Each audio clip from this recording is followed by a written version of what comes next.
Ijoolleen paaspoortii keessan gama kiyyaan haaromfatan jechuudha. Paaspoortii keessan haaromsitanii warri qaraamaa keessa galtan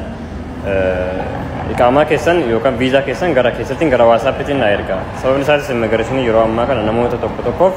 warroota qaraamaa keessa galan keessumaayyuu biyyoota Arabaat irratti namoota argaman viizaa isaanii cheeggoochaatiin paaspoortii isaanii dafee deebisaa waan jiruuf carraa kana fayyadamaa ta'anii paaspoortiin keessan akka dafee dhufuuf viizaan keessan kasinirraa dhume ni agarsiisa waan ta'eef carraa kanaan paaspoortiin keessan akka dafee dhufu gochuun ni danda'ama jechuudha. Kanaaf namoonni ragaa akkasii qabdan viizaa keessan yookaan ID keessan gara WhatsApptiin naaf ergaa haala sanaan cheeggodhamee ta'anii paaspoortiin keessan akka dafee dhufuuf ni gargaara jechuudha. ቀራማ ውስጥ የገባችሁ ልጆች ማለት ነው በእኔ በኩል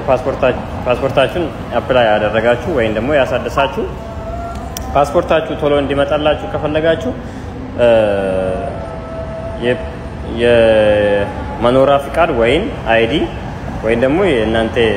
የእናንተ ቪዛ ማለት ነው በዋትስአፕ ላኩልኝና በዛ መልኩ ቼክ እየተደረገ የአንዳንድ ሰዎች ፓስፖርት እየመጣ ስለሆነ በዛ መልኩ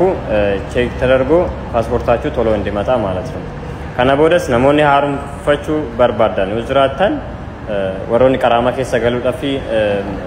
ረከኔ ፓስፖርትን ደፈት እንጅሩ ጀተን ያዶክተን ወዝራታን ኦማቶ ኮራኮን ቀቡ ኢቃማ ከሰኒ ፊ ፓስፖርት ኮፒ ከሰን yoqabatan ፓስፖርቲን ከሰን ደፈ ኢስኒ ዴቢያ ጀቹ አለፊ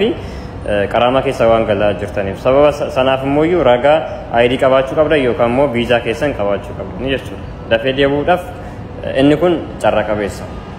maaliif amma rakkoon kun furamutti jechuudha. Kanaaf namoonni hedduun keessan